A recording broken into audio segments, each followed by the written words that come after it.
ডান কান এবং বাম কান। আসসালামু আলাইকুম। আমার সামনে ছোট একজন বাচ্চা আছে, ওর বয়স হচ্ছে 5 বছর। ওর সমস্যা হচ্ছে ও কানে কম শোনে। ক্লাসে যখন টিচাররা কোনো কিছু বলে সেটা সে ভালোভাবে শুনতে পায় না এবং সে পড়াশোনায় পিছিয়ে যাচ্ছে। ওর মা আছেন, আমরা একটু শুনি ওনার থেকে যে ও আসলে সমস্যাটা কতদিন ধরে এবং উনি কিভাবে খেয়াল করেছেন। আসসালামু আলাইকুম। আসসালামু আলাইকুম। ও ডাকলে একটু কম শুনে, মানে জোরে ডাকতে ডাকতে তারপরে ও কাছে আসে জোরে শুনে। ডাকতে হয়? হ্যাঁ, পাশের দিক থেকে কিছু বললেও শুনে না।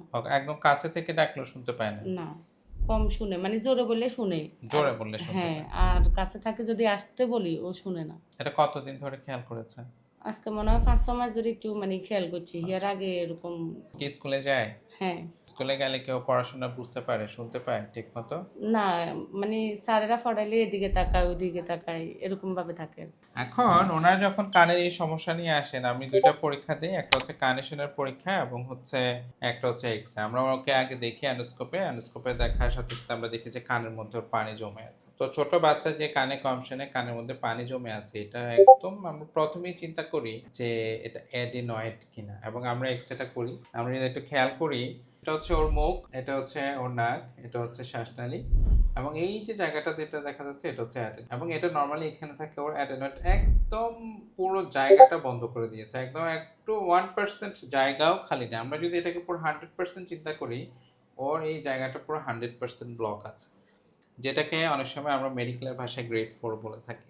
এই ধরনের বাচ্চারা সাধারণত আমাদের কানের সাথে গলার একটা সম্পর্ক আছে, এটাকে স্টেকিয়ান টিউব বলে মেডিকেলের ভাষায়। আমরা ঢুকিলে বুঝতে পারি, আমরা যদি কেউ ঢুকিলি দেখি যে কানে গিয়ে এটা অনেক সময় বাড়ি লাগে। যাদের এই সমস্যাটা থাকে তাদের ক্ষেত্রে এই নালীটা বা টিউবটা, এই যে ছোট বাচ্চাদের এই কানের সাথে নাকের এই যে এখানে একটা টিউব থাকে ভিতরে, এই টিউবটা যখন নাকের এই জায়গাটা সমস্যা হয়, এই টিউবটা কিন্তু বন্ধ হয়ে যায়।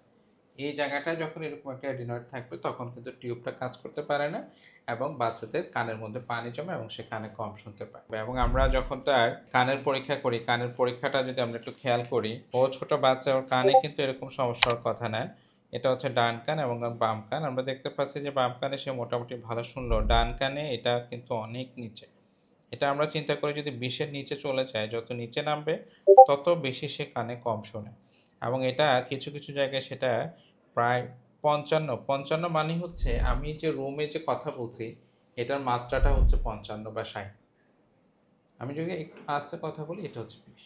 ফিসফিস করে কথা বল, এই যে ফিসফিস করে কথা বলাটা এটা হচ্ছে ২০।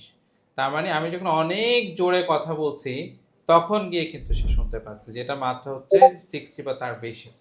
এই জন্যই আমাদের বাচ্চারা, যাদের বাসায় এই ধরনের বাচ্চা আছে, কানে কম শুনছে, টিভির ভলিউমটা বেশি দিয়ে টিভি দেখছে, অথবা ক্লাসে তার মনোযোগ হচ্ছে না বা দূরে গিয়ে বসছে, ক্লাসে কথা শুনছে না, যারা টিচার আছেন, যারা প্যারেন্টস আছেন, আমরা একটু ওই বাচ্চাগুলোর দিকে একটু খেয়াল করি।